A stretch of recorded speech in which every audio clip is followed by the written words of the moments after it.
আমারও অনেকে দেশে কাফের বলে, আছে না নাই? আমি অবাক হয়ে যাই, এই কাফেরের কথা শুনতে এতগুলো আল্লাহর ওলি কি করে আসে?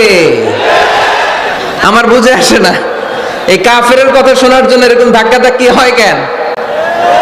আল্লাহ তুমি হেদায়েত দান করো। আমি শুধু আল্লাহর কাছে সাহায্য চাই আর আপনাদের দোয়া চাই। দোয়া করবেন, বদদোয়া দিবেন না তো আবার। আর কে আমারে কাফের বললো, কে কি ফতোয়া দিল, আই ডোন্ট কেয়ার, ওইদিকে আমি তাকাই না। এর কারণ পিছনের দিকে তাকানোর সময় আমার নাই। চিল্লা এখন ঠিক কিনা? সিংহ সিংহ একটা সিংহ ঘন্টায় ছুটতে পারে 90 কিলোমিটার বেগে। কত কিলোমিটার? একটা হরিণ ঘন্টায় ছুটতে পারে 100 কিলোমিটার বেগে। তাহলে কে জোরে ছুটে? জোরে বলতে হবে। সিংহ কত কিলোমিটার? হরিণ। তারপরেও হরিণটা 100 কিলোমিটার বেগে ছোটার পরেও সিংহটার কাছে সে ধরা পড়ে যায়। এর কারণ সিংহ যখন ধরার জন্য ছোটে সে শুধু সামনে তাকায়, সে পিছনে তাকায় না। আর হরিণ 100 কিলোমিটার বেগে ছোটার পরেও সে ধরা খেয়ে যাবার ভয়ে বারবার পিছনে তাকায়। আর পিছনে তাকার কারণে ওর গতিটা স্লো হয়ে যায় আর সিংহের হাতে বধ হয়ে যায়। পিছনে তাকাবার সময় আমাদের নাই। চিল্লায় বলো ঠিক কিনা? আমরা অহংকার শিখি নাই, আমরা হিংসা শিখি নাই, আমাদের বুকে আছে বুক ভরা ভালোবাসা। আমি বিএনপি বুঝি না, আওয়ামী লীগ বুঝি না, জাতীয় পার্টি বুঝি না, জামাত ইসলাম বুঝি না, তাবলীগ বুঝি না, পীরের মুরিদ বুঝি না। যারাই পড়েছে লা ইলাহা ইল্লাল্লাহ, তার জন্য আমাদের হৃদয়ে জায়গা আছে না নাই? মুসলমান কেন, হিন্দুদের জন্য আমাদের বুকে জায়গা আছে না নাই? হিন্দু ভাই যদি বলে আমি পড়ব আশহাদু আল্লা ইলাহা ইল্লাল্লাহ ওয়া আশহাদু আন্না মুহাম্মাদ রাসূলুল্লাহ, তার জন্য আমাদের দরজা খোলা আছে না নাই? This is the beauty of Islam. এটা ইসলামের সৌন্দর্য, এটা অনেকে বুঝতে চায় না। আল্লাহ আমাদেরকে সহি সমঝ দান করুক, আমরা পড়ি আমিন। হিংসা, বিদ্বেষ, অন্যের পিছু লেগে থাকা, গীবত করা, অন্যকে গালিগালাজ করা, অন্যকে কাফের মুশরিক বলে ফতোয়া দিয়ে এই পবিত্র মঞ্চগুলোকে নষ্ট হওয়া থেকে যেন আমরা বিরত থাকতে পারি। আওয়াজ করে পড়তে হবে আমিন। মাল্টিফ্যাবস লিমিটেডের উদ্যোগে কাশিমপুর স্কুল মাঠ, কাশিমপুর তো একটা কারাগার আছে না? কোন দিকে? বায়ে। আচ্ছা আচ্ছা, আলহামদুলিল্লাহ। ওনারা শুনতে পাচ্ছে নাকি? আচ্ছা আলহামদুলিল্লাহ। মাইক দেয় নাই? 80টা মাইক দিছেন? 80টা? তো যারা অসুস্থ এরা ঘুমাবে কেমনে এখন? আমি প্রায় বলি যে এই তাফসির মাহফিলগুলো ট্র্যাডিশন আমাদেরকে পরিবর্তন করে দিতে হবে। বাইরে খুব বেশি মাইকের দরকার নাই, আর দিলেও রাত 11টা 11:30টার পরে আর না, এবং 11:30টার মধ্যে পারলে মাহফিল ক্লোজ করে দেয়া, যাতে করে 12টার মধ্যে যে সবাই ঘুমিয়ে আবার ফজরের নামাজ জামাতে পড়ার দরকার আছে না নাই? জামাতে পড়ার দরকার আছে। এগুলো আমাদের খেয়াল রাখা দরকার। অন্যকে কষ্ট দিয়ে কিছু করা যাবে না। অনেকের পরীক্ষা, অনেক ছেলে মেয়েদের আমি জানি যে ডিসেম্বর জানুয়ারিতে কি থাকে? পরীক্ষা। অনেকে অসুস্থ থাকে। আবার অনেক হিন্দু ভাইরা আছে, তাদেরকে জোর করে আমাদের তাফসীর শোনানোর কোনো দরকার নাই। লা ইকরাহা ফিদ্দীন, দিনে জবরদস্তি নাই, বাড়াবাড়ি নাই। This is the beauty of Islam. এটাই ইসলামের সৌন্দর্য। আমরা ইসলামের সৌন্দর্যকে প্রকাশ করব। আমরা ন্যারো মাইন্ডেড হব না। আমাদের নবী কি ন্যারো মাইন্ডেড ছিলেন না ব্রড মাইন্ডেড ছিলেন? আমরাও ব্রড মাইন্ডেড হব। রাজি আছেন তো সবাই? আল্লাহ তুমি তৌফিক দাও। শুকরিয়া, আমাকে রেখেছেন প্রধান আলোচক। আমার আগে কথা বলেছে হাফেজ মাওলানা মুফতি সাইফুজ্জামান ভাই, কথা বলেছেন মাওলানা মুফতি মাসুম বিন সিরাজ ভাই, কথা বলেছেন মাওলানা কারি আব্দুল হাই মোহাম্মদ সাইফুল্লাহ আল হুসাইনি। আমার আগেই যিনি কথা বলেছেন, চমৎকার আলোচনা করে, ঠিক কিনা? ডক্টর আব্দুল্লাহ জাহাঙ্গীর আলাইহি রাহমা, ওনার সুযোগ্য ছাত্র, যেমন শিক্ষক তেমন ছাত্র। বাপকা বেটা সিপাহী কা ঘোড়া কুছ না হতো থোড়া থোড়া। ডক্টর আব্দুল্লাহ জাহাঙ্গীরের থোড়া থোড়া পেলেই আমাদের সাইফুল্লাহ ভাইয়ের জীবনটাকে উজালা করে দিবে কে? অসাধারণ আলোচনা করে।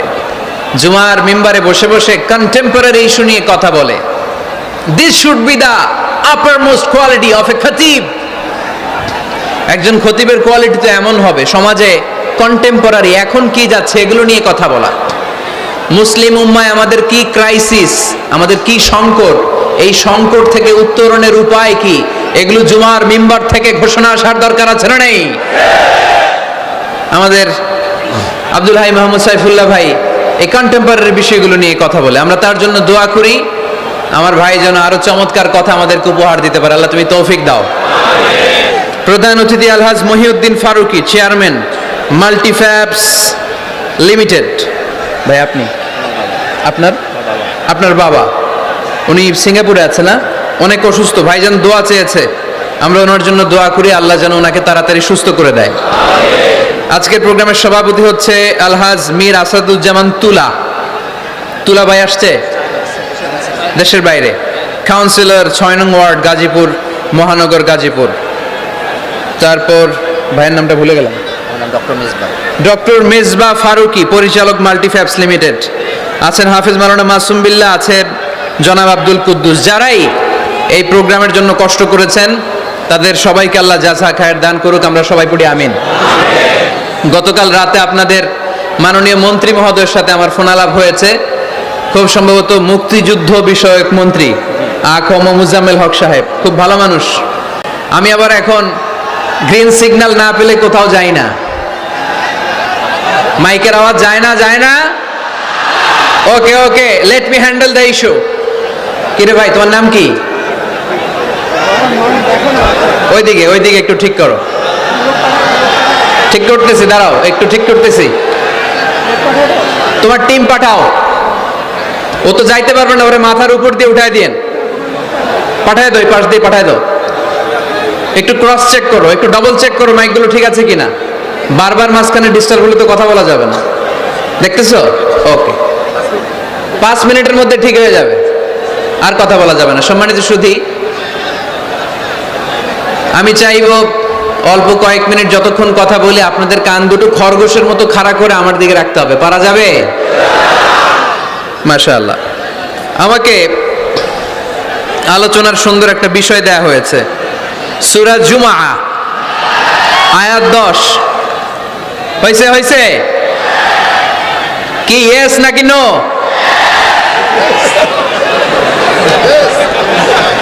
মাশাআল্লাহ, এই তো সুন্দর। ঠিক আছে, ইয়েস হলে এবার থামো।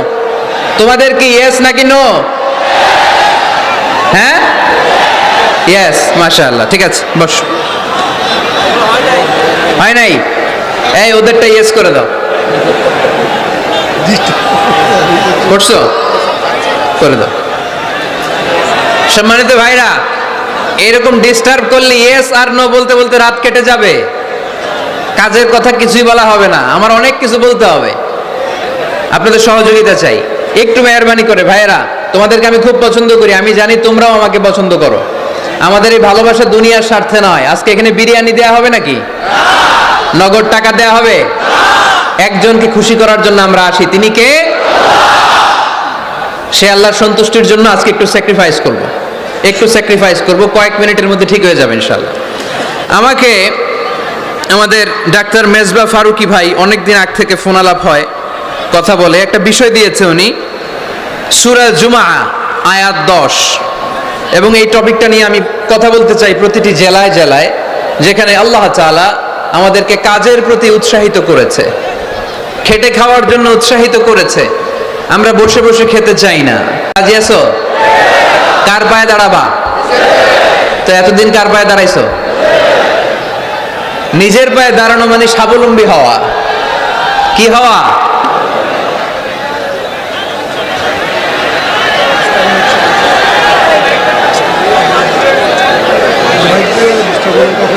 এই মাইকের সমস্যার কারণে আমাদের মাহফিলগুলো মাইর খেয়ে গেল। কনসার্টে শুনছেন মাইকের সমস্যা? তারপর যেখানে গান বাজনা হয় মাইকের সমস্যা শুনছেন? লাফায় জিকির করে ওইখানে মাইকের সমস্যা শুনছেন? আমাদের কোরআনের তাফসীরগুলোতে মাইকের সমস্যা। এগুলো করো না, আগে থেকে ঠিক রাখো। আর এখন তো মৌসুমের শুরু, তুমি 3-4 মাস সার্ভিস দেওয়ার পরে মার্চ এপ্রিলে এরকম হইতে পারে, ঠিক কিনা? বছরের শুরুতেই যদি এরকম হয় তাহলে তো সর্বনাশ। আর মাইকম্যান ঠিক করতেছে, বারবার আমার বা ওর দৃষ্টি আকর্ষণ করা যাবে না, একটু চুপ থাকতে হবে। তো আমরা নিজের পায়ে দাঁড়াতে চাই। কার পায়ে? আমরা স্বাবলম্বী হতে চাই। কি হতে চাই? কাজ করার অনেক সুযোগ আছে। Just you have to generate new ideas, priceless ideas, you have to generate this. আপনাকে নতুন নতুন আইডিয়া দিতে হবে। নতুন নতুন আইডিয়া দিলেই আপনি মার্কেটে হিট করে ফেলবেন। আজকে সব গোমর ফাঁস করে দিয়ে গেলাম। কোটিপতি আর মিলিয়নিয়ার, বিলিয়নিয়ার হালাল পন্থায় যারা হতে চাও, your job is just produce new idea. নতুন নতুন কি লাগবে? আইডিয়া লাগবে। আইডিয়ার অনেক দাম। এই যে কিছুদিন আগে উবার নামে একটা কোম্পানির নাম শুনেছো তোমরা? কি নাম? গাজীপুরে চলে, শুধু শহরে না, ঢাকায়। আমি ওদের ব্যাপারে একটা রিপোর্ট পড়ে অবাক হয়েছি। এই উবারের কোনো পুঁজিপাতি কিছু নাই, ওদের কিছু অফিস আর স্টাফ। মানুষের গাড়ি দিয়ে ওরা ব্যবসা করে। মানে কইয়ের তেল দিয়ে কি ভাজে? কই ভাজে। এটাও বুঝেন আপনারা? কইয়ের তেল দিয়ে কই ভাজা। ওরা just they launch a company and they set up some staff, company আছে, স্টাফ আছে, আর একটা মোবাইল অ্যাপস আছে। এই মোবাইল অ্যাপসের মধ্য দিয়ে where you intend to go, কোথায় যেতে চান লিখবেন, কোন জায়গা থেকে যেতে চান লিখবেন, গাড়ি এসে হাজির। আপনি টাকা পে করে দিবেন, ওই টাকার একটা পার্সেন্টেজ ওই কোম্পানির মধ্যে চলে যাবে। What an idea! সারা বিশ্বে এখন শুরু হয়েছে। আমেরিকার সান ফ্রান্সিসকো একটা স্টেট আছে, সেখান থেকে তারা এই উবারের কার্যক্রম শুরু করেছে। 775টা শহরে উবারের এই অপারেশন কার্যক্রম চালু হয়েছে। 63টা দেশে ওদের সেন্টার আছে। আমাদের ঢাকাতেও আছে না নাই? আমি অবাক হলাম, 2018 সালে ওদের প্রফিট, ওদের রেভিনিউ হচ্ছে 11.27 billion US dollar, 11.27 billion dollar. Could you imagine that? আপনি কি কল্পনা করতে পারেন? বসে বসে অন্যের গাড়ি দিয়ে, অন্যের মাল সামান দিয়ে, অন্যকে ঘাটিয়ে কোটি কোটি টাকার ব্যবসা। তারপরে এই যে আমাদের প্রত্যেকের একটা অ্যাকাউন্ট আছে এক জায়গায়, কি নাম? কি বুক? কি বুক? সবাই জানেন? হুজুর আপনারও আছে? মাশাআল্লাহ। এই যে ফেসবুকের জন্য আমরা খেটে যাচ্ছি, দিন নাই রাত নাই, আমরা যে স্ক্রলিং করছি, লাইক দিচ্ছি, শেয়ার দিচ্ছি, we all are the staff of Facebook. আমরা সবাই ফেসবুকের এমপ্লয়ি, কাজ করে যাচ্ছি। Just idea. এই আইডিয়া দেওয়ার কারণে কোটি কোটি বিলিয়ন ডলারের ওর মালিক বানাই দিছে কে? এজন্য নতুন নতুন আইডিয়ার দরকার আছে না নাই? আমাদের বাংলাদেশের ছেলেদের ভালো আইডিয়া আছে, তার প্রমাণ ওরা বানাইছে উবার, আমরা বানাইছি পাঠাও। আমরা বানাইছি কি? পাঠাওয়ে চড়ছেন কারা কারা দেখি? ওরে আল্লাহ, all are the smart guys, মাশাআল্লাহ, হাত নামান। পাঠাও তো উবারের চেয়ে আরো দুর্দান্ত আইডিয়া। প্রাইভেট কার যেতে পারে না জ্যামের মাঝখানে, কিন্তু পাঠাও হচ্ছে মোটরসাইকেল রাইড, চিপাচাপা দিয়ে চলে যায়। আছে না নাই? তো এরপরে নতুন কি আসবে, এই দায়িত্বটা তোমার। তোমার মাথা থেকে বের করতে হবে এই এন্টারপ্রেনারশিপ। নতুন করে উদ্যোগী হতে হবে। এই ভাইয়ের মতো বিলিয়নিয়ার হতে চাও, মিলিয়নিয়ার হতে চাও, you have to generate new ideas. নতুন নতুন আইডিয়াই তোমাকে হালাল পন্থায় বিলিয়নিয়ার বানাতে পারে, ঠিক কিনা? আত-তাজিরা সাদুকুল আমিন মা'আন নাবিয়্যিন ওয়া সিদ্দীকিন ওয়া শুহাদা ওয়া সালিহিন। আমানতদার, সত্যবাদী ব্যবসায়ী কিয়ামতের দিন নবীদের সাথে, শাহিদদের সাথে, সিদ্দীকিনদের সাথে, সৎ কর্মশীল ব্যক্তিদের সাথে দাঁড়িয়ে যাবে। চিৎকার করে পড়েন সুবহানাল্লাহ। এজন্য নতুন নতুন যত আইডিয়া আছে এগুলো আমাদের মাথা থেকে বের করতে হবে, তাহলেই আমাদের ব্যবসায় বরকত দিবে কে? সম্মানিত সুধী, তাই বলছিলাম আমরা নিজের পায়ে দাঁড়াতে চাই, আমরা কিছু করে দেখাতে চাই, আমরা স্বাবলম্বী হতে চাই। পরিশ্রম করতে হবে, পরিশ্রমের কোনো বিকল্প নেই। There is no alternative way to struggle. Struggle তোমাকে করতেই হবে। কেউ তোমাকে তোমার জন্য স্পেস তৈরি করে দিবে না। এই পৃথিবীতে কেউ কাউকে জায়গা দেয় না, এই পৃথিবীতে এসে জায়গা করে নিতে হয়। চিৎকার দিয়ে বলো ঠিক কিনা? হুঙ্কার দিয়ে পৃথিবীবাসীকে জানিয়ে দিতে হয় আমি এসেছি। মায়ের পেট থেকে যখন আমরা বেরোই, আমরা কি বলি? ওয়াও ওয়াও বলে নিজের অস্তিত্বের জানান দেই যে আমি এসেছি, এই পৃথিবীতে আমি জায়গা করে নিতে এসেছি। Life is not a bed of roses. এই পৃথিবী ফুলের বিছানো সজ্জা নয়, এখানে কষ্ট করতে হবে। পরিশ্রম করতে হবে, ঘাম ঝরাতে হবে। পরিশ্রমের ঘামে যে লোনা পানি থাকে, ওই লোনা পানিতে জন্ম নেয় সফলতার বীজ। এজন্য পরিশ্রম করতে হবে। সব নবীরা পরিশ্রমী ছিলেন, সব নবীরা কাজ করেছেন। সূরা জুমার এই 10 নম্বর আয়াতে আল্লাহ তাআলা আমাদেরকে মোটিভেট করে শিখাতে চেয়েছেন যে স্বাবলম্বী হও, নিজের পায়ে দাঁড়াও, কাজের সময় কাজ, নামাজের সময় নামাজ। আজকে এই স্লোগানটা এই মাহফিলের শুরুতে, মাঝখানে, শেষে বারবার বলে আমরা মুখস্থ করে নিয়ে যাব। কাজের সময় সবাই বলেন নাই তো? সবাই বললে তো এই প্যান্ডেল কাঁপতে শুরু করবে। কাজের সময় এইভাবে আওয়াজ করতে হবে, পারা যাবে? নামাজের সময়, কাজের সময়, নামাজের সময়, সিনেমা দেখার সময় দেখা যাবে না? কাজের সময়, নামাজের সময়, এটা মনে থাকবে? মুখস্থ করা যাবে তো? আল্লাহ রাব্বুল ইজ্জা সূরাতুল জুমার 10 নম্বর আয়াতে মূলত আমাদেরকে এই মেসেজটাই দিতে চেয়েছেন। কাজের সময় কাজ, নামাজের সময়। ফাইযা কুদিয়াতিস সালাতু ফান্তাশিরু ফিল আরদি ওয়াবতাগু মিন ফাদলিল্লাহ ওয়াযকুরুল্লাহা কাসীরান লাআল্লাকুম তুফলিহুন। সুবহানাল্লাহ পড়েন। আল্লাহ বললেন, যখন তোমাদের নামাজ শেষ হয়ে যায়, ফাইদা কুদিয়াতিস সালাত, যখন সালাত শেষ হয়ে যায়, ফান্তাশিরু ফিল আরদি, জমিনে ছড়িয়ে পড়ো, ওয়াবতাগু মিন ফাদলিল্লাহ, আল্লাহর দেয়া ফজল তালাশ করো, রিজিক তালাশ করো, ওয়াযকুরুল্লাহা কাসীরান, আল্লাহর জিকির বেশি বেশি করো, লাআল্লাকুম তুফলিহুন, তোমাদেরকে সফল বানায়া দিবে কে? সিস্টেমটা খেয়াল করেন। ফাইদা কুদিয়াতিস সালাহ, যখন সালাত শেষ, ফান্তাশিরু ফিল আরদ, when you are done with your salah, spread out to your workplace, তোমার কাজের জায়গায় চলে যাও। নাকি মসজিদে বসে থাকবেন? নামাজ শেষে কি করতে হবে?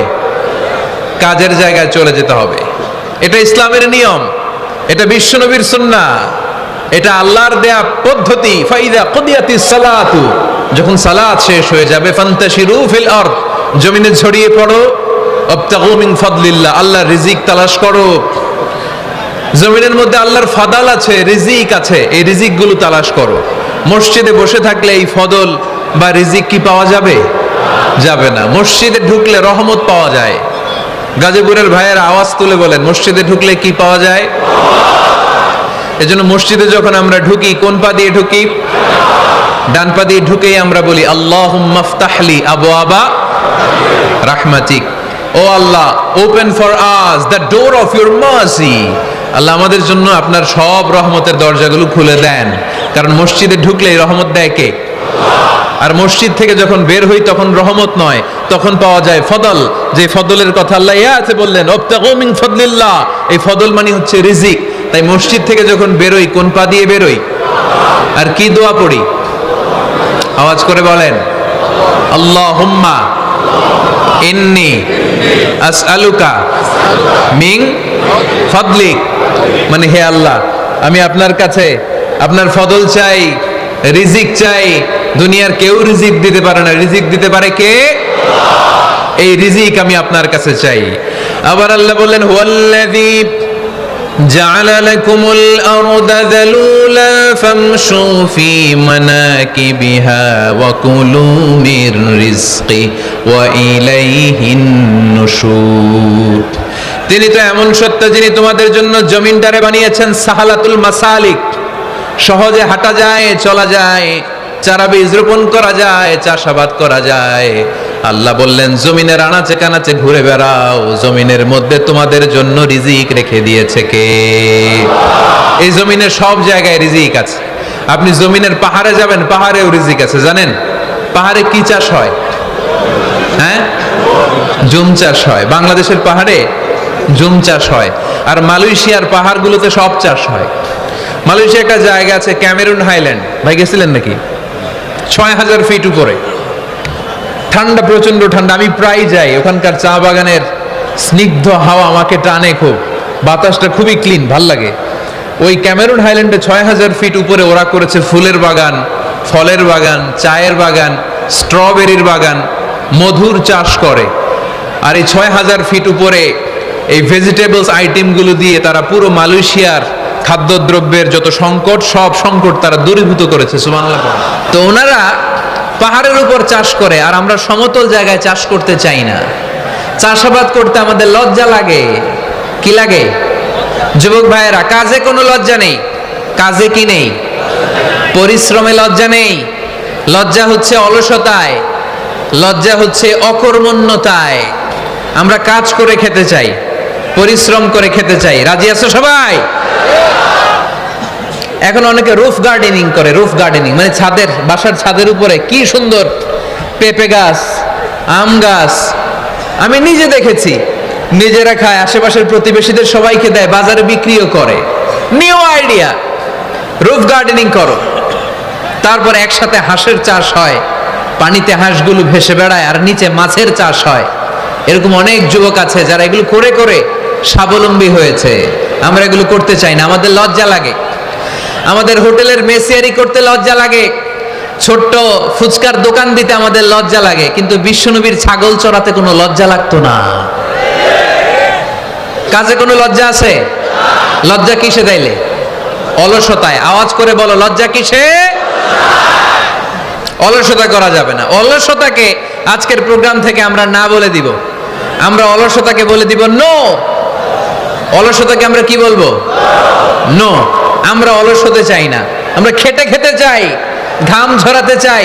পরিশ্রমের ঘামের লোনা পানিতে জন্ম নেয় সফলতার বীজ। আমরা সফল হতে চাই, ঠিক কিনা? এজন্য অলসতা করা যাবে না, কাজ করতে হবে।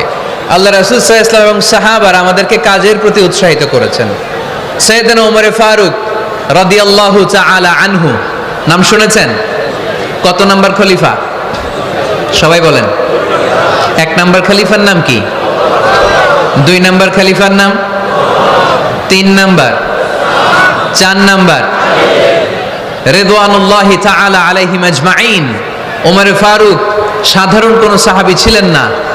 তিনি এমন সাহাবী ছিলেন, বিশ্বনবী সাল্লাল্লাহু আলাইহি ওয়াসাল্লাম বলেছেন, আমার পরে কোনো নবীও নাই, রাসূলও নাই, তবে আমার পরে যদি কেউ নবী হতো, আমার ওমর নবী হয়ে যেত। বিশ্বনবী বলছেন, লা নবিয়্যা বা'দি ওয়ালা রাসূলা, আমার পরে কোনো নবী নাই, রাসূল নাই। লাউ কানা বা'দি নাবিয়্যুন লাকানা উমর, তবে আমার পরে যদি নবী হওয়ার কোয়ালিটি আমার কোন সাহাবীর মধ্যে থেকে থাকে, আমার ওমরের মধ্যে সেই কোয়ালিটি আছে। প্রভু তুমি বলেছো রাসূল দেবে না, বলনি দেবে না ওমর, বলনি দেবে না হামজা তারি, খালিদ বিজয়ী সমর। প্রভু তুমি বলেছো রাসূল দেবে না, বলনি দেবে না ওমর, বলনি দেবে না হামজা তারিক, খালিদ বিজয়ী সমর। প্রভু তুমি বলেছ রাসূল দেবে না। সুবহানাল্লাহ পড়েন। ওমরে ফারুক রাদিয়াল্লাহু তাআলা আনহু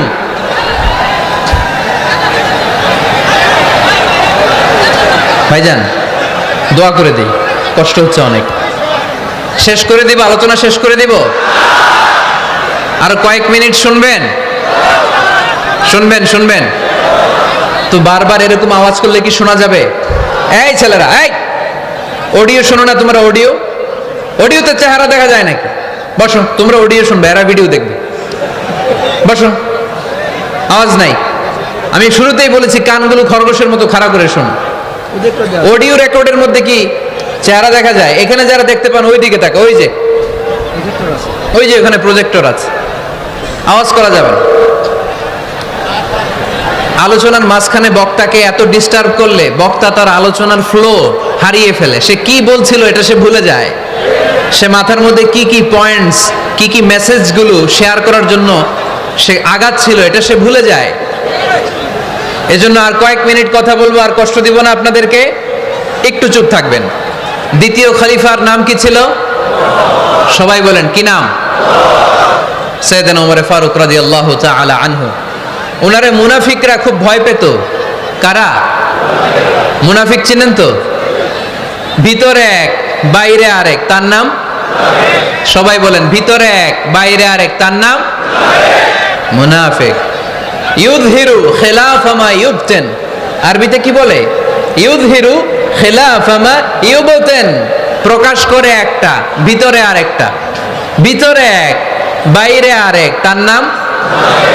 সবাই বলেন, ভিতরে এক বাইরে আরেক, তার নাম? আমরা কি মুনাফিক হতে চাই?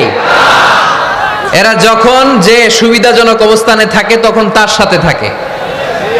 ডান দিকে যে বলে আপনি ভালো, আমি আপনার দলের লোক। বায়ে যে বলে আরে না এটা খারাপ, আপনি ভালো, আমি আপনার দলের লোক। এরকম আছে না নাই? যখন যে ক্ষমতায় তখন তারে তেল মারে। যেদিকে বৃষ্টি আর তুফান ওইদিকে ছাতা ধরে। আছে না নাই? বাংলাদেশে একটা গান চলছিল কিছুদিন, শুনতাম, মধু হই হই বিষ হাবাইলা। সূরাতুল মুনাফিকুনের তাফসীর বোঝানোর জন্য এটা আমার জন্য খুব সহজ ছিল। মধু হই হই বিষ হাবাইলা, বলে মধু, বলে কি? বাটির মধ্যে নিয়ে আসছে, বলে এটা মধু, বলে কি? আসলে এটা কি? জোরে বলেন। আমরা কি মুনাফিক হতে চাই? না। আমরা কি হতে চাই? মুনাফিকরা হচ্ছে এদিকেও যায় না আবার ওদিকেও যায় না, মুযাবযাবিন। They all the time long in dilemma. They don't know where to go. They don't know where to proceed. কোন দিকে যাবে জানে না, ডানেও না বায়েও না। নেহি এদার নেহি ওদার, দারমিয়ান মে সাদার বাদার। এরকম আছে না? উপর দিয়া ফিটফাট, ভিতর দিয়া সদরঘাট। সদরঘাট এখনো ফিটফাট হয় নাই। তো এই মুনাফিকের অবস্থা হচ্ছে উপরে ফিটফাট, ভিতরে সদরঘাট। আমরা কি মুনাফিক হতে চাই? কি হতে চাই? মুমিন হতে চাই। এই মুনাফিকের দলগুলো মদিনাতুল মুনাওয়ারাতে ওমরে ফারুককে খুব ভয় পেত। ওমরে ফারুককে দেখলে তারা থারথার করে কাঁপতো। শুধু মুনাফিকরাই নয়, খোদ ইবলিস শয়তানও সাইয়েদনা ওমরে ফারুককে দেখলে ভয় পেত। আমরা আমাদের ছেলে মেয়েদেরকে যদি খাবার না খায় আমরা কি বলি? আম্মু খাবার খাও। কি আসবে? ভূত আসবে, বিড়াল আসবে, বাঘ আসবে। এগুলো গাজীপুরে বলে না বোধহয়। আপনাদের ছোট্ট মেয়েটা যদি রাত্রে খেতে না চায়, আপনারা লোকমা তুলে কি বলেন? এই তাড়াতাড়ি খাও, কি আসবে? ভূত। ভূত আসবে। তো মদিনার সমাজে মদিনার ছোট্ট কচিকাচা সোনারমণিরাও রাতে খেতে চাইতো না। মদিনাতুল মুনাওয়ারার মায়েরা রাত্রিবেলা খাবার নিয়ে বাচ্চাদেরকে বলতো, মা তাড়াতাড়ি খাও, হা হুয়া ইয়াতি উমর, ওই যে উমর আসতেছে, উমর ইসলামের দ্বিতীয় খলিফা। আশাদ্দুহুম ফি আমরিল্লাহি উমর, আল্লাহর জমিনে আল্লাহর দ্বীন বাস্তবায়নের জন্য সবচেয়ে শক্তিশালী ছিল ওমর। চিল্লায় পড়েন সুবহানাল্লাহ। এই ওমরে ফারুক রাদিয়াল্লাহু তাআলা আনহু যে রাস্তা দিয়ে হাঁটতো, শয়তান ওই রাস্তা রেখে দিয়ে অন্য রাস্তা দিয়ে হাঁটতো। মা সালাকা শাইতানু ফাজ্জান সালিকান ইল্লা সালাকা ফাজ্জান গায়রা ফাজ্জিক। বিশ্বনবী বলছেন, ওমর, শয়তান তোমারে দেখে এত ভয় পায়, তুমি যে রাস্তা দিয়ে হাঁটো, শয়তান তোমারে দেখলে ওই রাস্তা রেখে দিয়ে অন্য রাস্তা দিয়ে হাঁটে। চিল্লায় পড়েন সুবহানাল্লাহ। এদিকে কি হয়েছে? লোক বেশি হয়ে গেছে। এই এলাকায় কি এটাই সবচেয়ে বড় মাঠ? এর চেয়ে বড় মাঠ আর নাই। কি হয়েছে ওইখানে? কি হয়েছে? ধাক্কা আসছে, ধাক্কা। বসেন না, একটু বসেন না।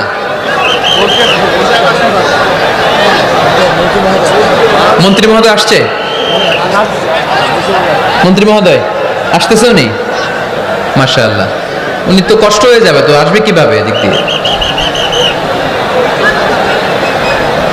একটু জিকির করি, লা ইলাহা ইল্লাল্লাহ,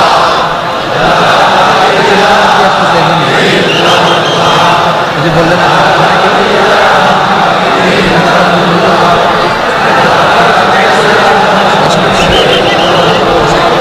লা ইলাহা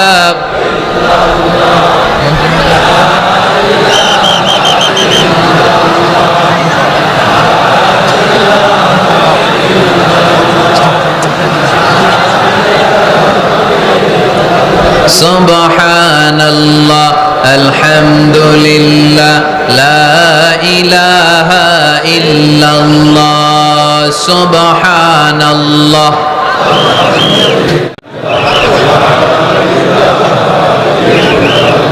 আল্লাহ নামের জিকির করবে যারা, আল্লাহর কাছে প্রিয় তারা। আল্লাহর কাছে প্রিয় যারা, জান্নাতে প্রবেশ করবে তারা। জোরে লা ইলাহা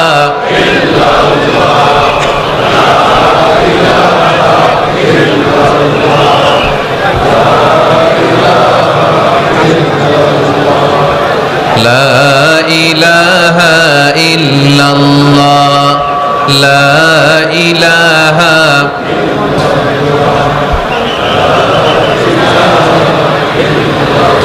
লা ইলাহা ইল্লাল্লাহ মুহাম্মাদুর রাসূলুল্লাহ সাল্লাল্লাহু আলাইহি ওয়াসাল্লাম। সাইয়েদনা ওমর ফারুক মসজিদে নববীর ইমাম, মসজিদে নববীর কি ইমাম। আপনারা শুনতেছেন? এই ছেলেরা বসে যাও, বসে যাও, বসে যাও, বসে যাও। সাইয়েদনা ওমর ফারুক মসজিদে নববীর ইমাম। এদিকে তাকান, আমার দিকে তাকান, আমার দিকে তাকান। উনি প্রত্যেক নামাজের ইমামতি করতে আসতেন মসজিদে নববীতে। জোহরের নামাজে ইমামতি করলেন, ইমামতি করে দেখলেন নামাজ শেষ, সবাই বের হয়ে চলে যায়। এটাই ইসলামের নিয়ম, ঠিক কিনা? ফাইদা কুদিয়াতিস সালাতু ফান্তাশিরু ফিল আরদ ওয়াবতাগু মিন ফাদলিল্লাহ। নামাজের সময় খায়া ফেলাইছি, নামাজের সময়, কাজের সময়, নামাজের সময়, কাজের সময়। ফাইদা কুদিয়াতিস সালাহ, যখন নামাজ শেষ হয়, ফান্তাশিরু ফিল আরদ, জমিনে ছড়িয়ে পড়ো। এটা ইসলামের আইন। তার মানে আল্লাহ বুঝাতে চাইলেন নামাজের সময় মসজিদে চলে যাও। নামাজ যখন শেষ হয়ে যাবে, শিক্ষক চলে যাবে স্কুলে, কৃষক চলে যাবে ফসল খেতে, মেম্বার অফ দ্য পার্লামেন্ট চলে যাবে সংসদ ভবনে, ব্যবসায়ীরা চলে যাবে শপিং মলে, ঠিক কিনা? কাজে চলে যাও। ওমর ফারুক নামাজের ইমামতি করিয়ে নামাজ শেষ করলেন, সবাই চলে গেল। ইয়ামান দেশ থেকে আসা কিছু লোক গোল হয়ে বসে আছে, জিকির আজকার করে, ইবাদত করে। এরা যায় না। এরা কি করে না? যায় না। আসরের নামাজে সাইয়েদনা ওমর ফারুক রাদিয়াল্লাহু তাআলা আনহু নামাজের ইমামতি করলেন। নামাজ শেষ, সবাই চলে যায়, এরা যায় না। মাগরিবের নামাজের পরেও এরা যায় না। এশার সালাতের পরেও এরা যায় না। এশার পরে উনি ধরলেন, মা বালুকুম মা খাতবুকুম, হোয়াটস রং উইথ ইউ ম্যান? তোমাদের কি সমস্যা? জোহর, আসর, মাগরিব, এশা প্রত্যেক সালাতের পরে সবাই যার যার কাজে চলে যায়, তোমরা যে যাও না, বাড়ি কই? বলি ইয়ামান। তো বসে থাকো কেন? কি করো? কই জিকির করি। কি করি? কি করি? জিকির আজকার করি, তাসবিহ তাহলিল করি, ইবাদত করি। তো তোমরা যে যাও না, তোমাদের খাবার দেয় কে? খাবারের ব্যবস্থা হয় কোত্থেকে? তারা বলল, আমাদের জিকির দেখে, আমাদের বুজুর্গি দেখে আশেপাশের লোকেরা পাতিল ভরে খাবার নিয়ে আসে, ওই খাবার আমরা খাই। নাহনু আল মুতাওয়াক্কিলুনা আলাল্লাহ, আমরা আল্লাহর উপর তাওয়াক্কুল করে এখানে বসে থাকি। ওমরে ফারুক বললেন, সর্বনাশ, তোমরা যদি মুতাওয়াক্কিলুনা আলাল্লাহ হও তাহলে কেমনে হবে? তোমরা তো মুতাওয়াক্কিলুনা আলাল্লাহ নাও, তোমরা হচ্ছে আল মুতাওয়াক্কিলুন বা'দুকুম আলা বা'দ, আল্লাহর উপর তাওয়াক্কুলকারী নয়। তোমরা যারা পাতিলের মধ্যে করে খাবার নিয়ে আসে তাদের উপর তাওয়াক্কুল করে বসে আছো, ঠিক কি না? তোমাদের জিকিরও চলে, আবার মাথায় টেনশনও চলে, পাতিল কি ছোট আসবে না বড় আসবে? খাবারে আমার ভাগেরটা থাকবে কি থাকবে না, টেনশন আছে না নাই? কারণ অন্যের উপর নির্ভরশীল, নিজে রান্না করে নাই, নিজে তো বাজার করে নাই, নিজের তো অ্যারেঞ্জমেন্ট বলতে কিছু নাই, আরেকজন যা দিয়ে যাবে ওইটা খাবে। ওমরে ফারুক বুঝালেন, আরে বোকা, এটারে তাওয়াক্কুল বলে না। তোমার সাধ্যে যতটুকু আছে তার সবটুকুন করার পরে তুমি তাওয়াক্কুল করবে একজনের উপর, তিনি কে? এক সাহাবী বললেন, ইয়া রাসূলুল্লাহ, ইয়া হাবিবাল্লাহ সাল্লাল্লাহু আলাইহি ওয়াসাল্লাম, আমি অনেক দূর থেকে সফর করে এসেছি, এই যে আমার উটের রশিটা এটা ছেড়ে দিয়ে যদি আমি ঘুমিয়ে যাই, আল্লাহর উপর তাওয়াক্কুল করি, আমার উটটা বসে থাকবে নাকি? বিষ্ণু বললেন না, এটারে তাওয়াক্কুল বলে না। উটের রশি রেখে দিয়ে ঘুমাইলে তোমার উট দৌড় দিবে। এ আকিলহা সুম্মা তাওয়াক্কাল আলাল্লাহ, উটের রশিটা আগে দড়ি দিয়ে ভালো করে গাছের সাথে বাঁধো, তারপরে তাওয়াক্কুল করবো একজনের উপর। তিনি কে? আগে বাঁধতে হবে, তারপরে তাওয়াক্কুল। আগে কাজ করতে হবে, তারপরে তাওয়াক্কুল। এক লোক বড় হুজুরের কাছে দোয়া চাইছে, হুজুর আপনি দোয়া করবেন আল্লাহ যেন আমার একটা ছেলে সন্তান দেয়। কি দেয়? কথা বুঝে নাই বোধহয়। কি দেয়? ছেলে সন্তান দেয়। তো হুজুর অনেক দোয়া করে দিছে, বড় হুজুর, আল্লাহ তারে তুমি ছেলে সন্তান দিও।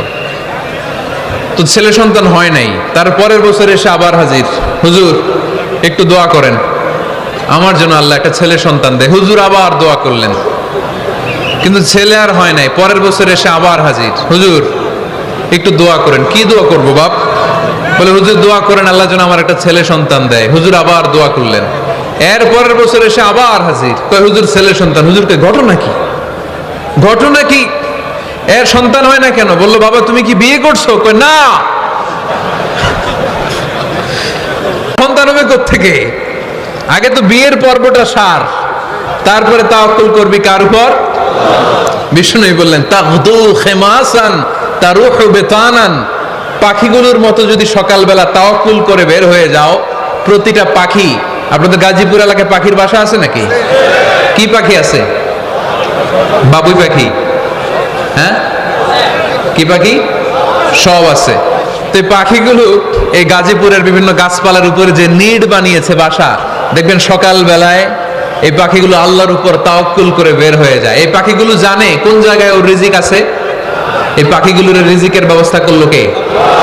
সারা দিন শেষে পাখিগুলো আবার ওদর পূর্তি করে পাখিগুলোর নিড়ে ফিরিয়ে দেয় কে? জানে না কোথায় খাবার আছে। আমাদের ফ্রিজ আছে, ফ্রিজ, ডিপ ফ্রিজ, 7 দিনের বাজার করে ডিপ ফ্রিজের মধ্যে খাবার রেখে দেই। পাখিদের ডিপ ফ্রিজ আছে নাকি? আমাদের টাকা বেশি ঘরের মধ্যে হয়ে গেলে ব্যাংকের মধ্যে অ্যাকাউন্টে ফেলে দিয়ে আসি। পাখিদের কোনো ব্যাংক অ্যাকাউন্ট আছে নাকি? তারুহু তাগদু খিমাসান তারুহু বিতানান, সকালবেলা পাখিগুলো কিচির মিচির আল্লাহর জিকির করে বের হয়ে যায়। বিকেলবেলা প্রতিটা পাখির পেটে খাবার দিয়ে আবার ফিরিয়ে দেয় কে? এটার নাম তাওয়াক্কুল। ওমরে ফারুক বললেন তোমরা যা করছো এটা তাওয়াক্কুল নয়।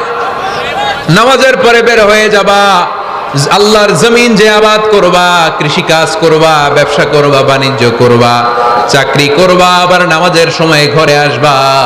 এর মাধ্যমে তোমার ঘরে যে হালাল রিজিকের ব্যবস্থা আল্লাহ করে দিবে, এটার নাম হলো তাওয়াক্কুল। পড়েন সুবহানাল্লাহ।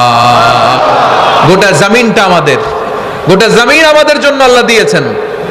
যেখানে যাবেন রিজিকের ব্যবস্থা আছে না নাই? আপনাদেরকে শোনাইছি না যে বাংলাদেশের পাহাড়ে কি চাষ হয়? ওখানে জুম রেখেছে আল্লাহ। মালয়েশিয়ার ক্যামেরুন হাইল্যান্ডে আল্লাহ ফলের বাগান, ফুলের বাগান রেখেছে। আবার আপনি সাগরের মধ্যে নামলে রিজিক আছে না নাই? কি আছে? মাছ। সুবহানাল্লাহ কইবেন না? ওয়ালাকাদ কাররামনা বানি আদম ফাহামালনাহুম ফিল বাররি ওয়াল বাহরি ওয়া রাযাকনাহুম মিনাত তাইয়্যিবাত। রব্বুল আলামিন বলেন আমি পুরো বনি আদমকে সম্মানিত করেছি, জলে স্থলে সব জায়গায় মানব জাতিকে বিচরণের সুযোগ করে দিয়েছি। আর মানুষের জন্য আমি আল্লাহ হালাল রিজিকের ব্যবস্থা করেছি। সুবহানাল্লাহ পড়েন। হালাল রিজিকের ব্যবস্থা আল্লাহ করেছেন। এজন্য everyone should be energetic, everyone should be active. আমাদেরকে অ্যাক্টিভ হতে হবে, এনার্জেটিক হতে হবে। শ্রম করে করে, কষ্ট করে করে আমাদেরকে আগাতে হবে। স্রষ্টা আমাদেরকে একটা যুদ্ধে ঠেলে দিয়েছেন, সংগ্রাম করে করে আমাদেরকে বেঁচে থাকতে হয়, ঠিক কিনা? এই জমিনে যখন আমরা এসেছি তখনই আমি সংগ্রাম করেছি।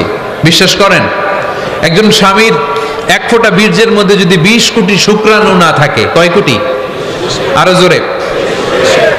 20 কোটি শুক্রাণু যদি না থাকে, 20 কোটি বা 2 কোটি শুক্রাণু যদি না থাকে, তাহলে ওই শুক্রাণু থেকে কোনো মানব সন্তান মায়ের পেটে জন্ম নেয় না।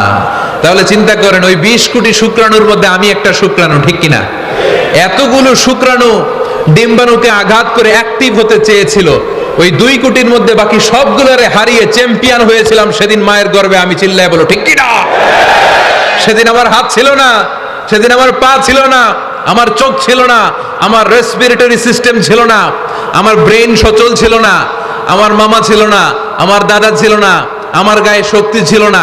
ওই কঠিন পরীক্ষায় যদি 2 কোটি কম্পিটিটরকে আমি হারিয়ে বিজয় লাভ করতে পারি, এই জমিনের বুকেও আমার কেউ হারাতে পারবে না। চিল্লায় বলো ঠিক কি না? আমরা এসেছি বিশ্বকে জয় করার জন্য, জয় করার জন্য। আবার যখন মায়ের পেট থেকে বের হই তখনও আমাকে সংগ্রাম করে বেরোতে হয়। এইখানে তোমরা আমার ছোট্ট সোনামণিরা সিজারে হইছো কারা কারা? দেখি সিজারে, যে হুজুর আমি সিজারে পৃথিবীতে এসেছি। হাত তোলো। কয়েকজন হাত তুলছে, মাশাআল্লাহ। ঠিক আছে, অসুবিধা নেই, হাত নামাও। এটা একটা প্রাকৃতিক নিয়ম। মায়ের পেট থেকে পৃথিবীতে আমরা এইভাবে আসি। কেউ প্রাকৃতিক পদ্ধতিতে আসি, কেউ সিজারে আসি। যারা সিজারে আসছে তারা এই কষ্টটা সহ্য করে নাই, তাদের অন্য ধরনের স্ট্রাগল পৃথিবীতে আসার পরে। কিন্তু আমরা যারা নরমাল প্রসেসে এসেছি সেই সময়টার কথা খেয়াল করেন। আমাদের দেহের সাইজ অনেক বড়, আমাদের ওজন অনেক বেশি, কিন্তু আমাদের মায়ের যেই অঙ্গটা দিয়ে আমরা পৃথিবীতে এসেছি ওই জায়গাটা বড় সরু। খুব ছোট্ট একটা জায়গা দিয়ে এই বিশাল দেহ নিয়ে আমাকে সংগ্রাম করে আসতে হয়েছে, ঠিক কিনা?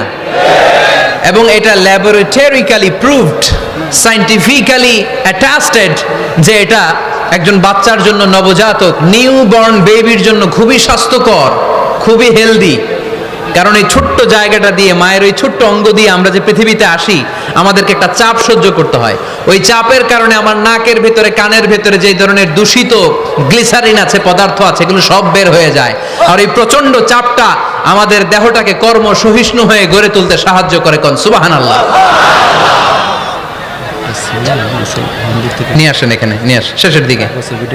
এফিডেভিট নাই, পরে হবে। তাহলে আপনারা দায়িত্ব নিয়ে এফিডেভিট করবেন, শুধু শাহাদা পড়বে আমার হাতে। ঠিক আছে, ফাইন। সেই দিন আমরা স্ট্রাগল করে পৃথিবীর বুকে এসেছিলাম। যেদিন মায়ের পেট থেকে যুদ্ধ করে আমাকে পৃথিবীতে আসতে হয়েছে, ওই দিন আমার কান ছিল? এখনকার মতো কানের শক্তি ছিল? এখন যে হাতে শক্তি, ওই শক্তি ছিল? ওই কঠিন পরিস্থিতিতে যদি আমি সংগ্রাম করে টিকে থাকতে পারি, বর্তমান সময়ে আমাদেরকে কেউ আটকায় রাখতে পারবে না, পারবে না। ইন্নাকা কাদিহুন ইলা রাব্বিকা কাদাহান ফামুলাকি। আল্লাহ বললেন, ও বনি আদম, তোমাকে কষ্ট করতে করতে আমার কাছে আসতে হবে। আবার আল্লাহ বললেন, লাকাদ খালাকনাল ইনসানা ফি কাবাদ। আমি বনি আদমকে, দুনিয়ার সবগুলো মানুষকে কর্মসহিষ্ণু করে তৈরি করেছি। সুবহানাল্লাহ বলেন। কর্মসহিষ্ণু। আমাদের এক একজন মানুষ যে আমরা কতটা কষ্ট আর ধৈর্য সহ্য করতে পারি আপনি কল্পনাও করতে পারবেন না। নর্মাল প্রসেসে আমাদের মা যেদিন আমাদেরকে ডেলিভারি দিয়েছিলেন, তখন আমাদের মা 57 ইউনিট প্লাস। সুস্থ মানুষ ব্যথা সহ্য করতে পারে 45 ইউনিট। কত ইউনিট? কিন্তু আমাদের মা যেদিন আমাদেরকে দুনিয়ার বুকে এনেছিলেন, সেদিন আমার মা, আপনার মা ব্যথা সহ্য করেছিল 57 ইউনিট প্লাস, 57 ইউনিটেরও বেশি। এই ব্যথাটা সাধারণ কোনো ব্যথা নয়।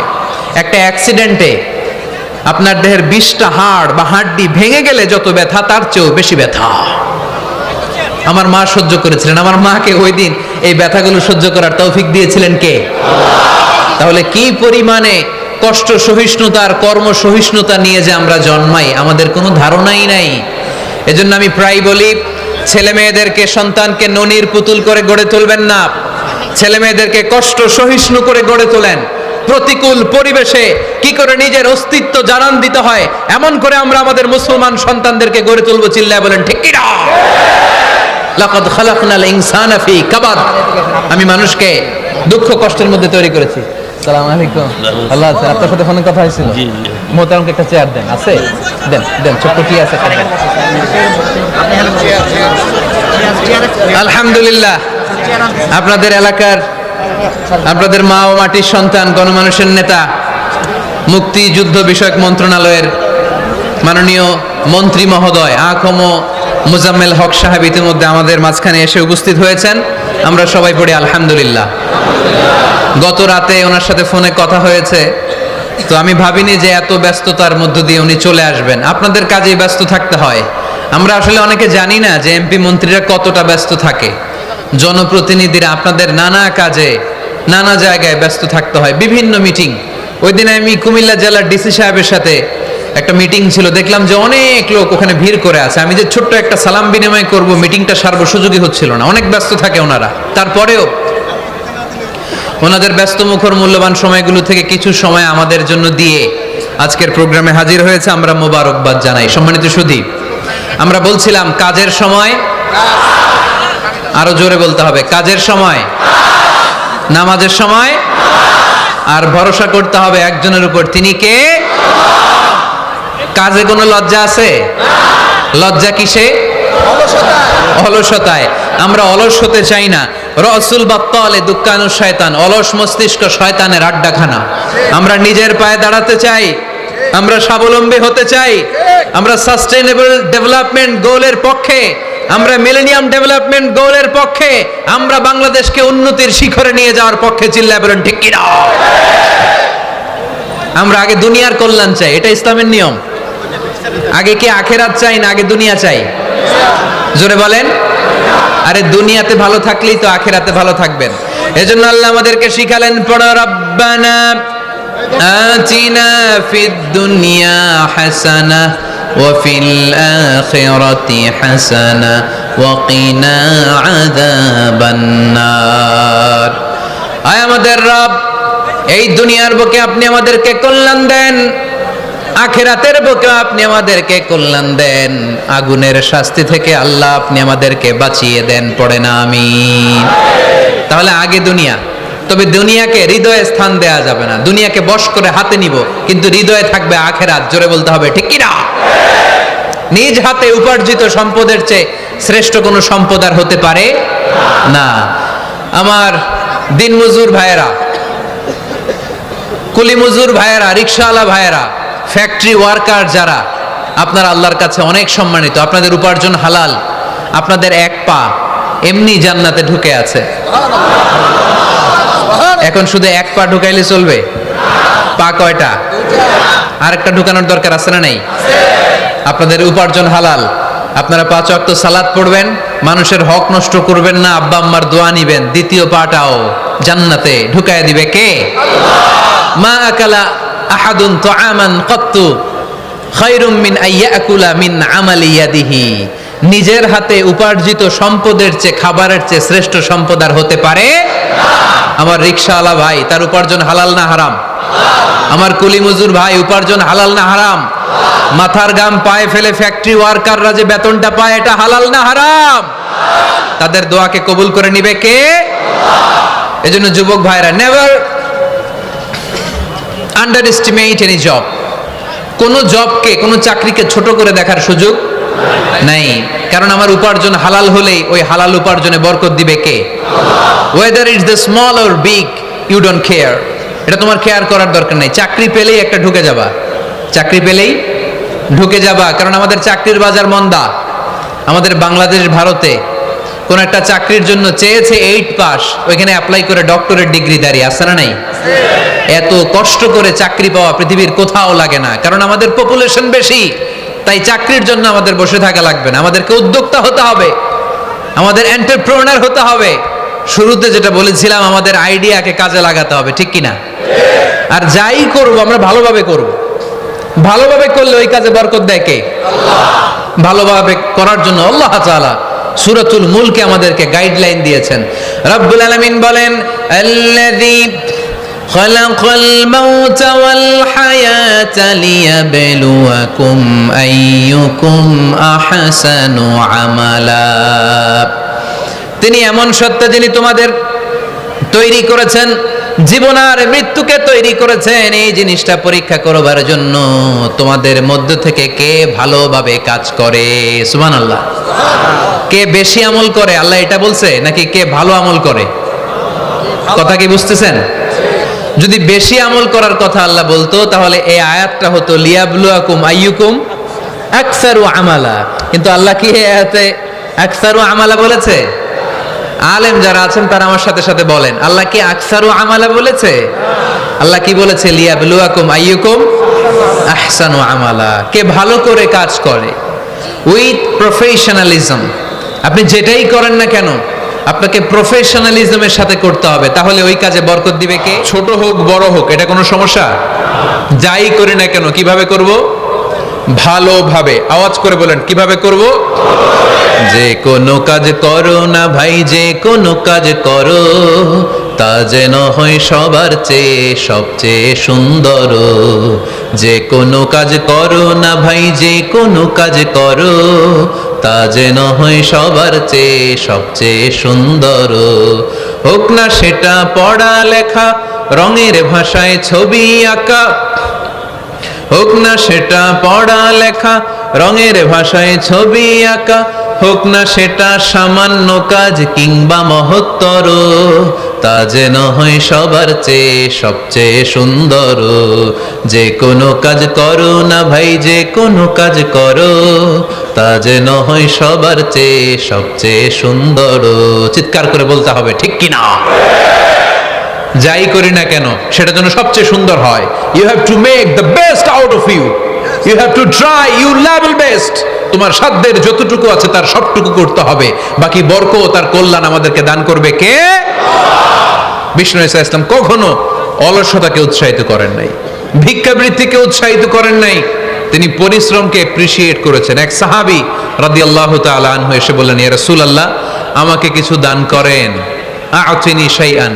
বিষ্ণু বললেন, তুমি ভিক্ষা করো, তোমার ঘরে কিছু নাই? সাহাবী বললেন, লা ইয়া রাসূলুল্লাহ কিছু নাই। বিষ্ণু ইসা ইসলাম আবার প্রশ্ন করলেন, কিছুই নাই? সে বললেন, হ্যাঁ আছে। কি আছে? একটা জামা আছে, জামা, আর আছে একটা পানি খাওয়ার জগ। দুইটা জিনিস আছে, একটা কি আর একটা পানি খাওয়ার জগ। বিষ্ণু বললেন, দুইটা নিয়ে আস। সাহাবী রাদিয়াল্লাহু তাআলা আনহু জামার জগ নিয়ে এসে বিষ্ণু ইসলামের হাতে দিলেন। বিষ্ণুনবী জামার জগটা ধরে বললেন, মাইয়াশতারি হাদাইন, কে আছো আমার সাহাবীদের মধ্যে এই দুইটা জিনিস কিনতে চাও? এক সাহাবী দাঁড়িয়ে বললেন, ইয়া রাসূলুল্লাহ ইয়া হাবিবাল্লাহ আনা আশতারি হিমা বিদিরহাম। এই দুইটা জিনিস, একটা জামা একটা পানি খাওয়ার জগ, আমি 1 দিরহাম দিয়ে কিনে নিতে চাই। পড়েন সুবহানাল্লাহ। বিশ্বনবী বললেন, 1 দিরহাম তো কম হয়ে যায়, 1 দিরহামের চেয়ে বেশি দিয়ে কেনার মতো যদি কেউ থাকে একটু হাত তোলো। মাইয়াজিদু আলা যালিক, এর চেয়ে বেশি দাম দিয়ে কেনার মতো কেউ আছো নাকি? আরেক সাহাবী হাত তুলে বললেন, ইয়া রাসূলুল্লাহ ইয়া হাবিবাল্লাহ আশতারিহিমা বিদিরহামাইন, আমি 1 দিরহাম নয় আপনার সম্মানে 2 দিরহাম দিয়ে জিনিসগুলো কিনে নিতে চাই। 2 দিরহাম। বিষ্ণু বললেন, ওকে ফাইন ডান, 2 দিরহামে বিক্রি হয়ে যাবে। দিয়ে দেওয়া হলো। 2 দিরহাম নিয়ে বিষ্ণু ইসলাম ওই আগন্তুক ভিক্ষুক সাহাবীর হাতে দিয়ে বললেন, যাও 1 দিরহাম দিয়ে তোমার পরিবার পরিজনদের জন্য খাবার কিনে নিয়ে যাও, আরেক দিরহাম দিয়ে একটা কুঠার কিনে নিয়ে আসো। কি কিনে নিয়ে আসো? সবাই বলেন। কুঠার চিনেন আপনারা? কুঠার দিয়ে কি করে? গাছ কাটে। ওই সাহাবী আরেক দিরহাম দিয়ে একটা কুঠার কিনে নিয়ে আসলেন।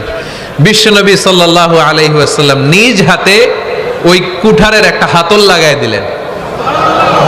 সুবহানাল্লাহ পড়তে পারলেন না মজা করে? হাতল ছাড়া কুঠার ধরা যায়? ধরা যায় না। বিশ্বনবী কাঠের একটা হাতল লাগায় দিলেন। এই হাতলটা দিয়ে বিশ্বনবী বললেন, try to imagine the attitude of the last messenger Muhammad sallallahu, he changed the world for the better and made us better creature. তার নাম কি? কি নাম? He was Muhammad sallallahu alayhi wa sallam. Muhammad, mercy upon mankind, teacher of all mankind, Abul Qasim, Ya Habibi, Ya Muhammad, Ya Shafi'i, Ya Muhammad, Khairu Khalqillahi Muhammad, Ya Mustafa, Ya Imam al-Mursalin, Ya Mustafa, Ya Shafi'i al-Alamin. পড়েন সবাই।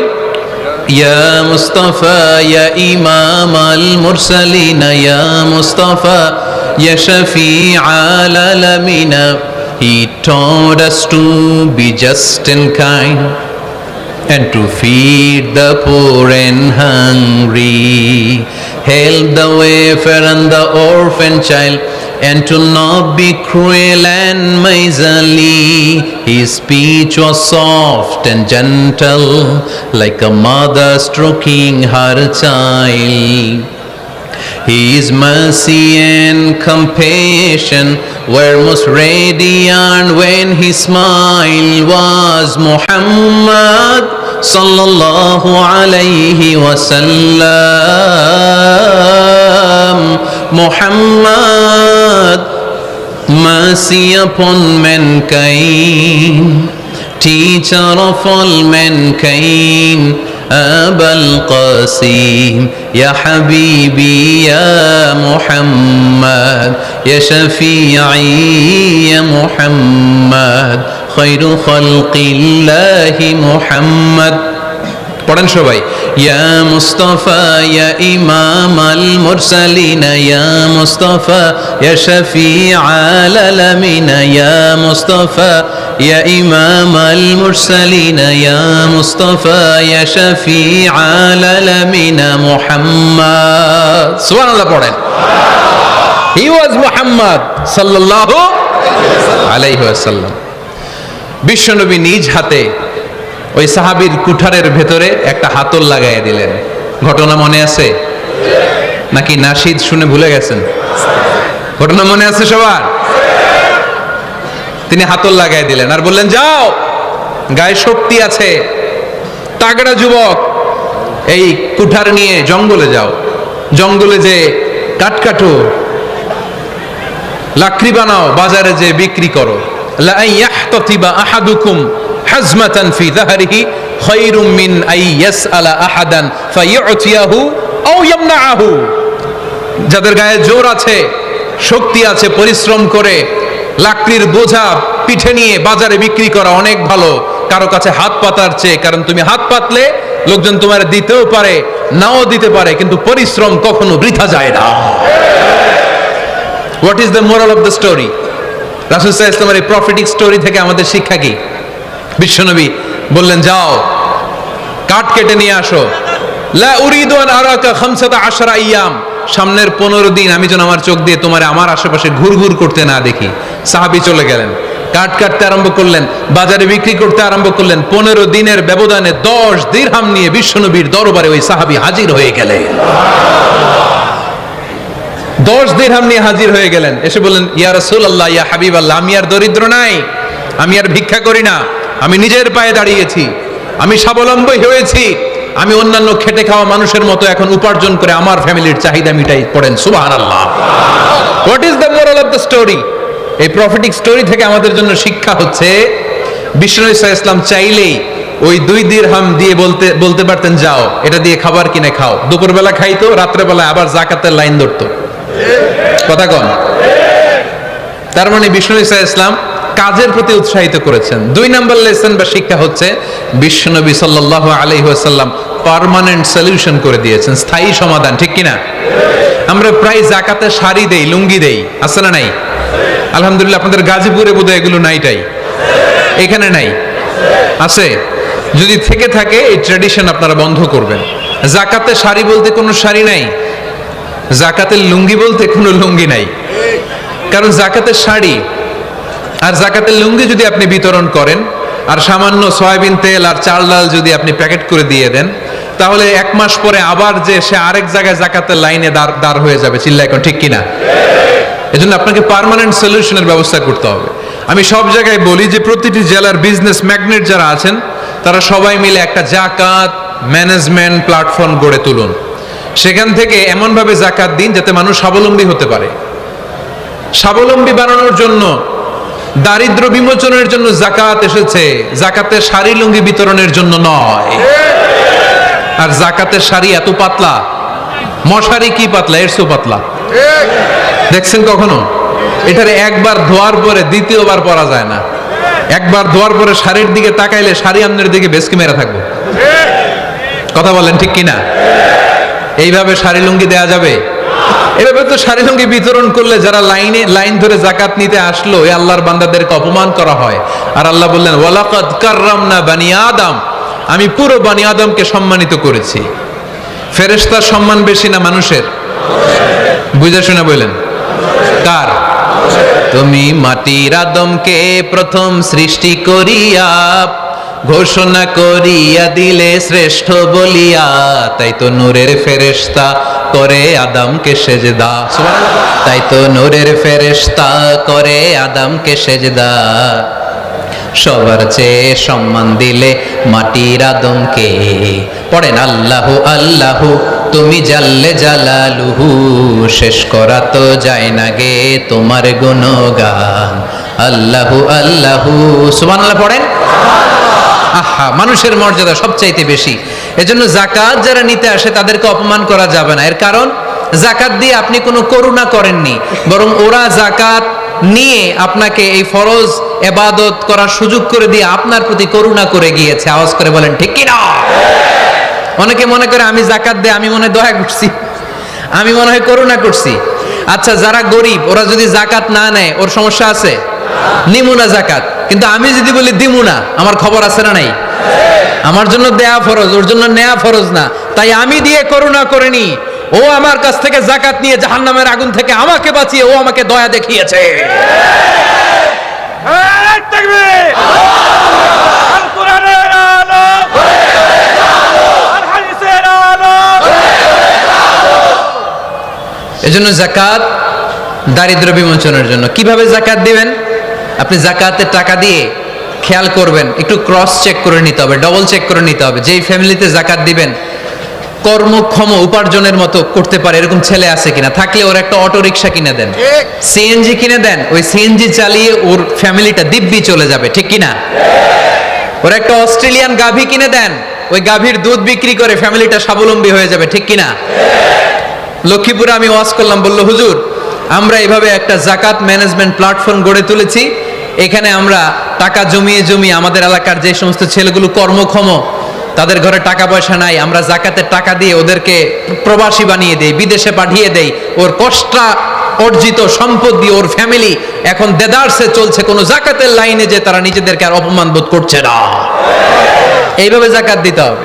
দিলটার একটু খোলেন, হাতটার একটু খোলেন, তাহলে হৃদয়টারে খুলে দিবে কে? দে যাকাত, দে যাকাত তোরা দে রে যাকাত, দে যাকাত, দে যাকাত তোরা দে রে যাকাত। তোর দিল খুলবে পরে, আগে খুলু খাত। দে যাকাত, দে যাকাত তোরা দে রে যাকাত। পড়েন আমিন। এই যাকাতের মাধ্যমে আমরা আমাদের বাংলাদেশকে স্বাবলম্বী করতে চাই। রাজি আছেন সবাই? সংঘবদ্ধ প্রচেষ্টায় যাকাত আদায় করতে রাজি আছেন? বিশ্বনবী সাল্লাল্লাহু আলাইহি ওয়াসাল্লাম চাইলে এই 2 দিরহাম দিয়ে বিদায় করে দিতে পারতেন, কিন্তু বিশ্বনবী সাল্লাল্লাহু আলাইহি ওয়াসাল্লাম তাকে কাজের প্রতি উৎসাহিত করলেন, পার্মানেন্ট সলিউশন দিলেন। এজন্য অলসতার সাথে ইসলামের কোনো সম্পর্ক আছে? আওয়াজ করে বলেন, অলসতার সাথে সম্পর্ক আছে? অলসতাকে যেন আজকে আমরা কি বলে দিছিলাম? ভুলে গেছি? আরো জোরে। অলসতাকে আজকে আমরা নো বলে দিছি। আমরা কর্মক্ষম। আরে অলস তো হয় মুনাফিকেরা, অলস হয় কারা?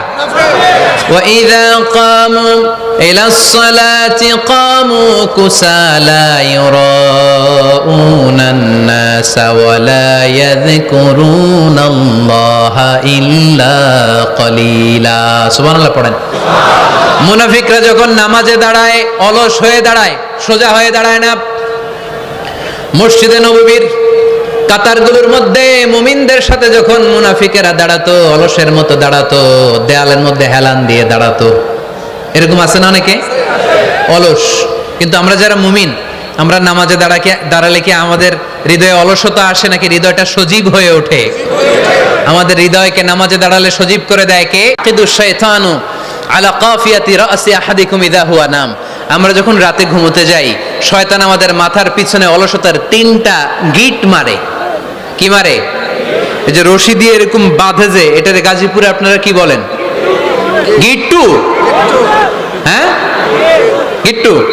আচ্ছা, তো শয়তান আমরা যখন ঘুমোতে যাই আমাদের মাথার পেছনে অলসতার 3টা গিট্টু মারে। আমরা যখন ঘুম থেকে উঠে ফাইন ইস্তাইকাযা ওয়া যাকারাল্লাহ, ঘুম থেকে ওঠার দোয়া পড়ে আলহামদুলিল্লাহিল্লাযী আহইয়ানা বা'দা মা আমাতানা ওয়া ইলাইহিন নুশুর। আমরা ঘুমালেই তিনটা গিট্টু মেরে শয়তান একটা মন্ত্র পড়ে দেয়, আলাইসা লাইলুন তাওয়িলুন ফারকুদ, আরে ঘুমা অনেক লম্বা রাত, আরে ঘুমা অনেক লম্বা রাত, আরে আরামসে ঘুম মার অনেক লম্বা রাত। এই মন্ত্র পড়ে তিনটা গিট মারে। আমরা যখন ঘুম থেকে উঠে ঘুমের দোয়া পড়ে ফেলি, একটা গিট্টু খুলে দেয় কে? আবার ঘুম থেকে উঠে দোয়া পড়ার পরে ফাইদা তাওয়াদ্দা ইনহাল্লাত উকদা, ওয়াশরুমে ঢুকে ইস্তেনজা করে যখন আমরা ওযু করে ফেলি, অলসতার দ্বিতীয় গিট্টু খুলে দেয় কে? ফাইন সাল্লাত ইনহাল্লাত উকদা, ওযু করার পরে মুসাল্লা বিছিয়ে যখন নামাজের জন্য দাঁড়িয়ে যায়, অলসতার 3 নাম্বার গিট্টুটাও খুলে দেয় কে?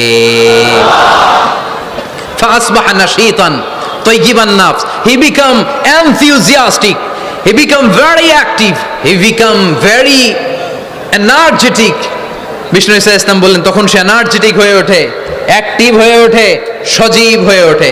তাহলে সালাত আমাদেরকে অলস বানায় না, সালাতে আমরা সজীব হই। সালাতে অলস হয় যারা মুনাফিক, তারা চিল্লায় বলেন ঠিক কি না? এজন্য বিষ্ণু বললেন কাজে লজ্জা নাই, আমি কাজ করে খাই। মা বাসাল্লাহু নাবিয়ান ইল্লা রাআল গনাম, বুখারীর বর্ণনায় বিশ্বনবী বললেন পৃথিবীর বুকে এমন কোন নবী নাই যেই নবীকে দিয়ে আল্লাহ ছাগল চড়ায় নাই। সুবহানাল্লাহ পড়েন। মা বাসাল্লাহু নাবিয়ান ইল্লা রাআল গনাম, ছাগল চড়ায় নাই এমন কোন নবী পৃথিবীতে আসে? সাহাবারা বললেন ইয়া রাসূলুল্লাহ বলেন কি, আপনিও আপনিও আপনিও ছাগল চড়িয়েছেন? বিষ্ণু বললেন নাআম, নাআম আমিও। ওয়া ইন্নী কুনতু আরআহা আলা কারারিতি আহলি মক্কা, আমি তো অল্প কিছু পারিশ্রমিকের বিনিময়ে মক্কা শহরের লোকদের ছাগলগুলো চড়িয়ে দিতাম। সুবহানাল্লাহ বলতে অনেক কষ্ট হয়েছে।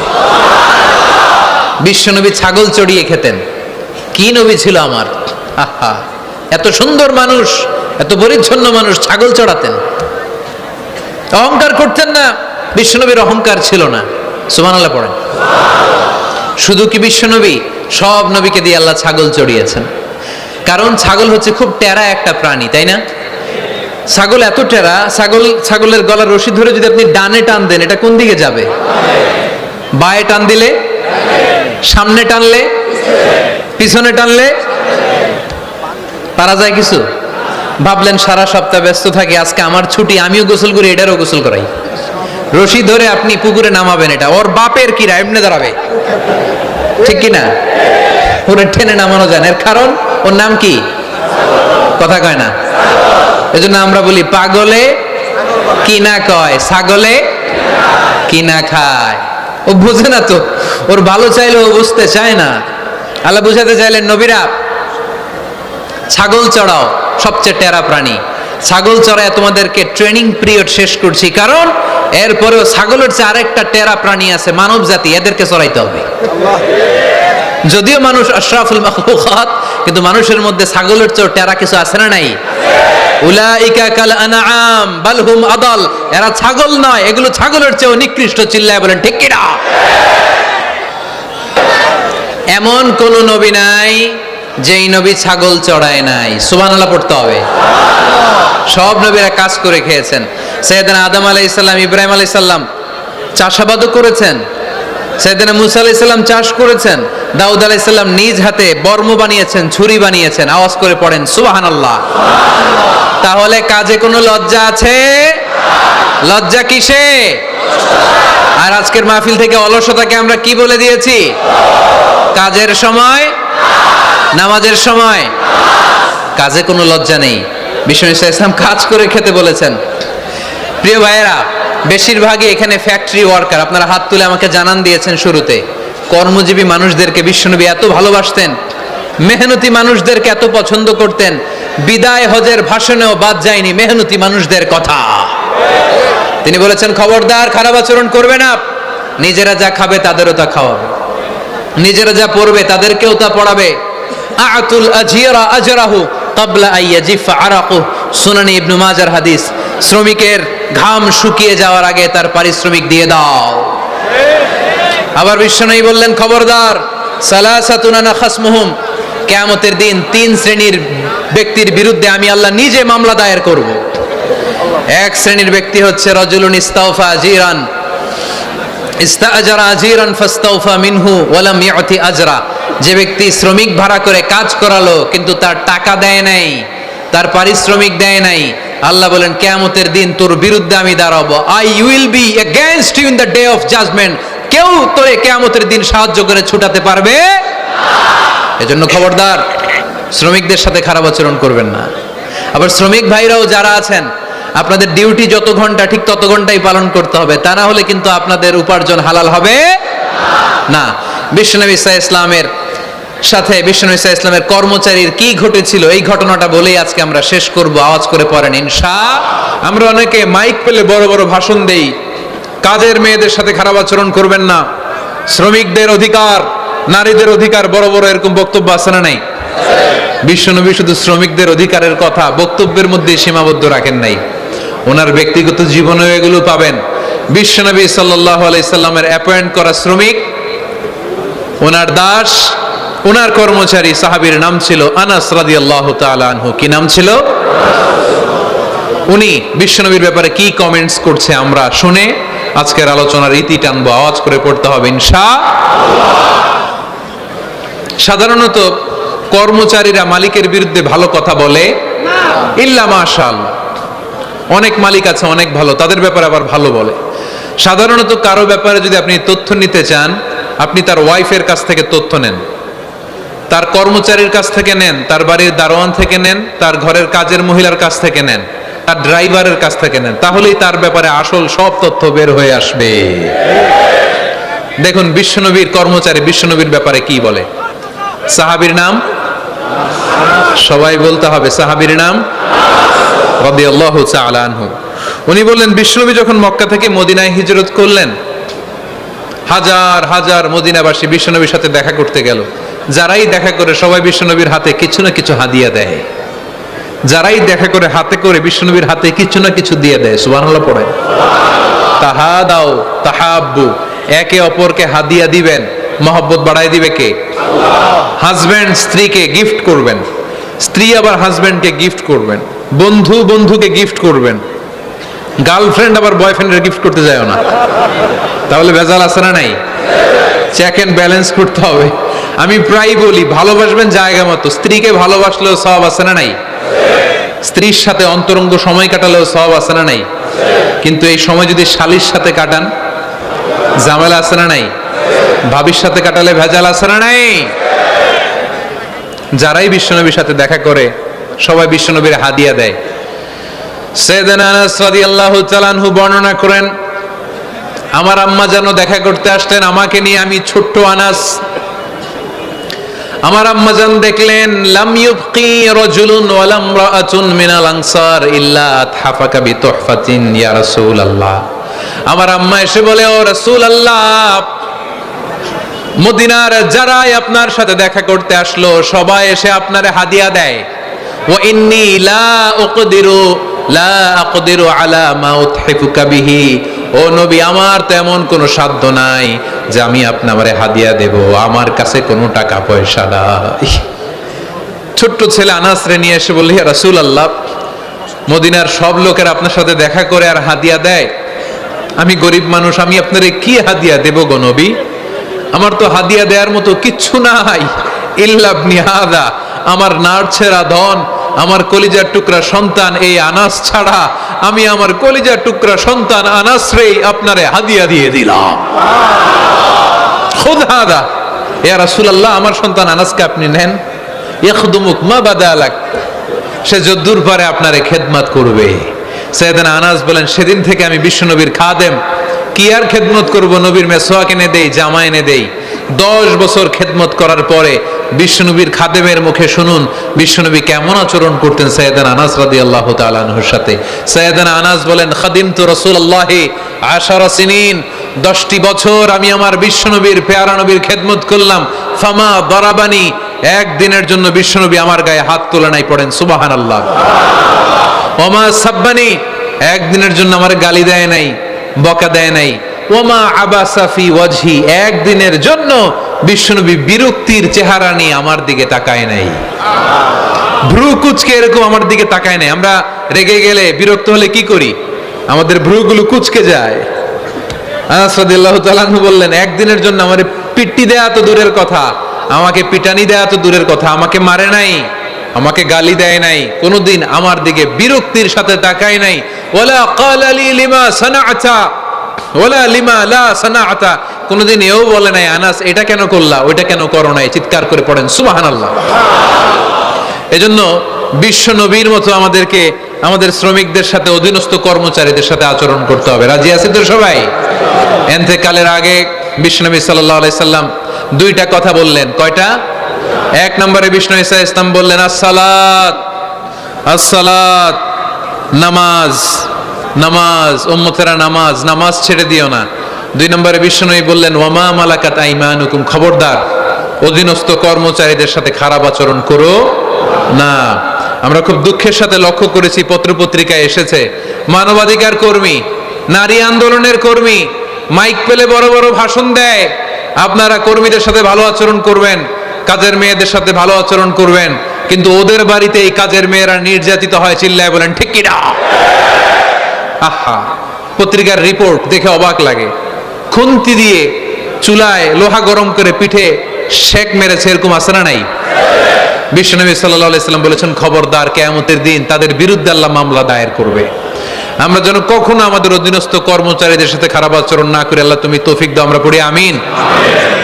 এজন্য শ্রমিক মালিকের সম্পর্ক হচ্ছে চেক এন্ড ব্যালেন্সের সম্পর্ক। যারা শ্রমিক তাদের দায়িত্ব হচ্ছে মালিকের যে হক সেটা আদায় করা, যত ঘন্টা তার সাথে চুক্তি হয়েছে তার পুরোটা আদায় করা। আর মালিকের উচিত অধীনস্থ কর্মচারীদের সাথে ভালো আচরণ করা। আমরা যেন এই চেক এন্ড ব্যালেন্স করতে পারি, আল্লাহ তুমি তৌফিক দাও। যে আয়াত দিয়ে শুরু করেছি ওই আয়াত দিয়ে শেষ করব। আল্লাহ বলেছেন ফাইদা কুদিয়াতিস সালাতু ফান্তাশিরু ফিল আরদ, যখন নামাজ শেষ হয়ে যায় জমিনে ছড়িয়ে পড়ো, রিজিক তালাশ করো। আবার নামাজের সময় হলে মসজিদে চলে আসো। তার মানে কাজের সময়, আওয়াজ ছোট হয়ে গেল, চিল্লায় বলতে হবে, কাজের সময়, নামাজের সময়। পরিশ্রমে কোনো লজ্জা নেই, লজ্জা হলো আর অলসতাকে আজকের মাহফিল থেকে আমরা সবাই কি বলে দিলাম?